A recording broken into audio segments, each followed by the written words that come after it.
Hello students, Satta sir here. Today I am going to teach you English second paper, that is without clue part 21. দেখো আজকে আমরা Dhaka board 2017 সালের without ক্লুটা নিয়ে আসছি। এটা আজকে আমরা সলভ করব। আমরা প্রথমে এই প্যাসেজটা ভালো করে বুঝে নেব, এখানে কোনো আননোন ওয়ার্ড আছে নাকি সেটা দেখব, সেন্টেন্সের অর্থটা ভালো করে দেখব। এরপরে আমরা এখানে যে 10টা গ্যাপ আছে, 10টা ওয়ার্ড বাহির থেকে নিয়ে আসব, সেই ওয়ার্ডগুলো দিয়ে আমরা গ্যাপটা ফিল আপ করবো, অর্থাৎ উত্তরটা দাঁড় করাবো।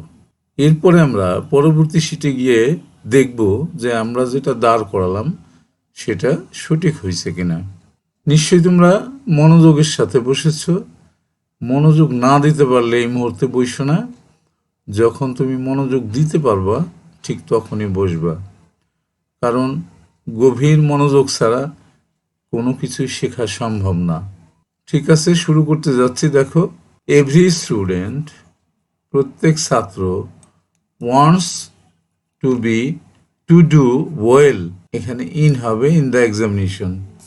প্রত্যেক ছাত্র চায় তার পরীক্ষায় ভালো রেজাল্ট করতে, but it is not an, এটা অ্যান হওয়া উচিত, এখানে অ্যান দেবো আমরা গ্যাপে, অ্যান ইজি টাস্ক, কিন্তু এটা এত সহজ কাজ নয়।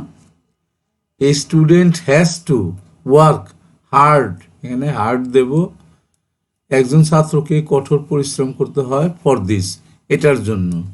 ফ্রম দ্য ভেরি বিগিনিং, আমরা এখানে বিগিনিং দেব, শুরুর থেকে, অফ দ্য ইয়ার, বছরের শুরুর থেকে, হি মাস্ট বি সিরিয়াস, তাকে অনেক সিরিয়াস হতে হয়। He should read the whole books, বা এখানে টেক্সট বুক দিতে পারি আমরা, text books again and again, তার পাঠ্য বইটা বারবার তাকে পড়তে হয়। He must not memorise answers, তাকে উত্তরগুলো মুখস্থ করা যাবে না। উইদাউট আন্ডারস্ট্যান্ডিং, এখানে আমরা উইদাউট দেব, উইদাউট আন্ডারস্ট্যান্ডিং মানে না বুঝে মুখস্থ করা যাবে না। হি মাস্ট মেক নোট, তাকে নোট তৈরি করতে হবে। এখানে কিন্তু আমাদের একটু ভুল হয়েছে, এখানে একটা নট বসাইতে হবে।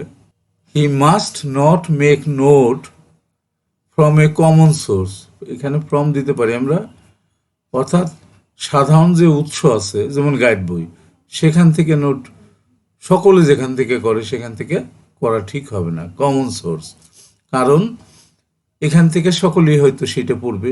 সকলের খাতা যখন একই রকম হয় তখন কিন্তু এক্সামিনার নাম্বার সাধারণ নাম্বার দিয়ে থাকে।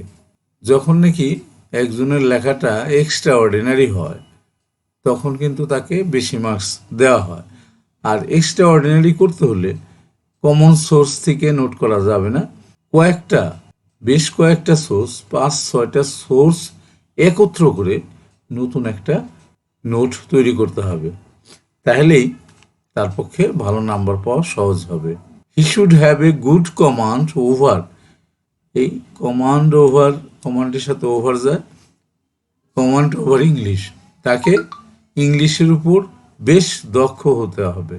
By doing all this things, এখানে দিস বসাইতে পারি, THESE, দিস মানে প্লুরাল, দিস থিংস, এই জিনিসগুলো করলে a student can hope to make an excellent result, একজন ছাত্র আশা করতে পারে, একটা ভালো ফলাফলের আশা করতে পারে। হ্যাঁ, এখানে একটা অ্যান হবে, অ্যান এক্সিলেন্ট রেজাল্ট, এগুলো করলে একজন ছাত্র ভালো রেজাল্টের আশা করতেই পারে। তাহলে দেখলা প্যাসেজটা কিন্তু তোমাদের জন্য খুবই অ্যাপ্রোপ্রিয়েট। হ্যাঁ, তোমাদের ভালো রেজাল্ট করার ক্ষেত্রে এই কাজগুলো করলে কিন্তু তোমরা অবশ্যই ভালো রেজাল্ট করতে পারবা। আমাদের যে প্রশ্নের মধ্যে, যেমন উইদাউট ক্লু বা যে কোনো প্রশ্নের মধ্যে তোমাদের শিক্ষণীয় বিষয় কিন্তু দেওয়া থাকে, সেগুলো যদি তোমরা ফলো করো তাহলে অবশ্যই তোমরা ভালো রেজাল্ট করতে পারবা। হ্যাঁ, তাহলে দেখলে আমরা উত্তর একটা দাঁড় করালাম এবং সবগুলো সেন্টেন্সের অর্থ বা শব্দের অর্থ সেগুলো কিন্তু আমাদের জানা হয়ে গেল। এখন আমরা পরবর্তী শিটে যাব। পরবর্তী শিটে গিয়ে দেখব যে আমরা যেটা উত্তর দাঁড় করালাম সেটা আমাদের সঠিক হয়েছে কিনা। ঠিক আছে, চলে যাই আমরা পরের শিটে। পরের শিটে চলে এলাম আমরা। এখন আমরা দেখব যে আমরা যেটা দাঁড় করালাম সেটা সঠিক হয়েছে কিনা।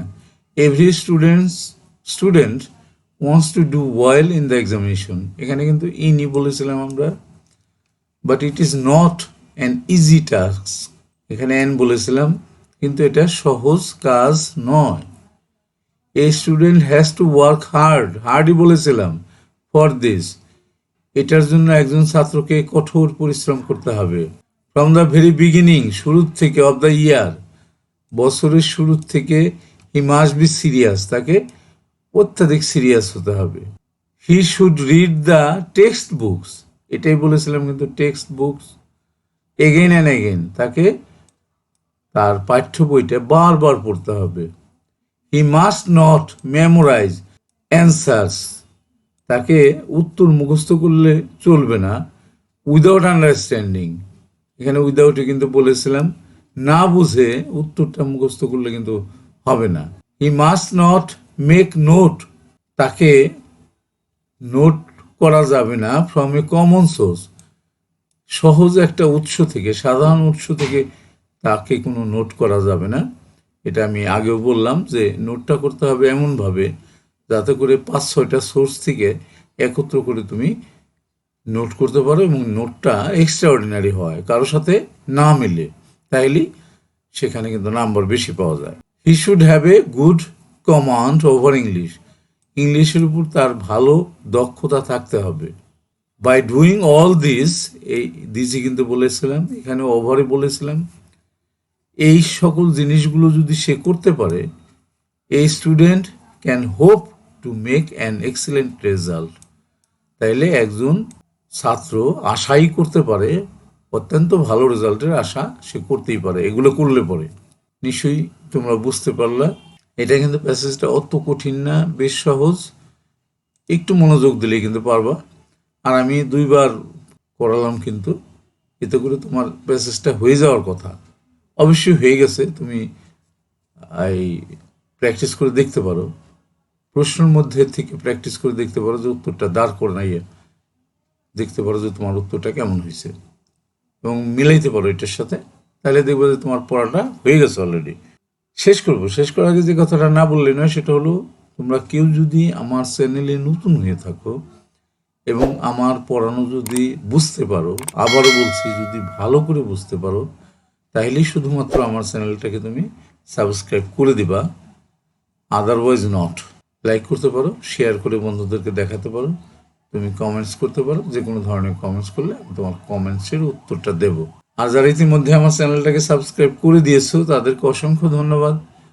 তাদেরকে বলবো যে তোমরা প্র্যাকটিস করবা, practice makes a man perfect, অত্যন্ত সত্য কথা। প্র্যাকটিস করলেই তোমার সেই পুরনো জিনিসগুলো আবার তোমার মনে আসবে এবং পরীক্ষায় তুমি ভালো রেজাল্ট করতে পারবা। ঠিক আছে, শেষ করছি। Thank you for watching. I am Kazi Abdul Sattar, senior English teacher, KCMSM High School and College, Dhaka. That's all.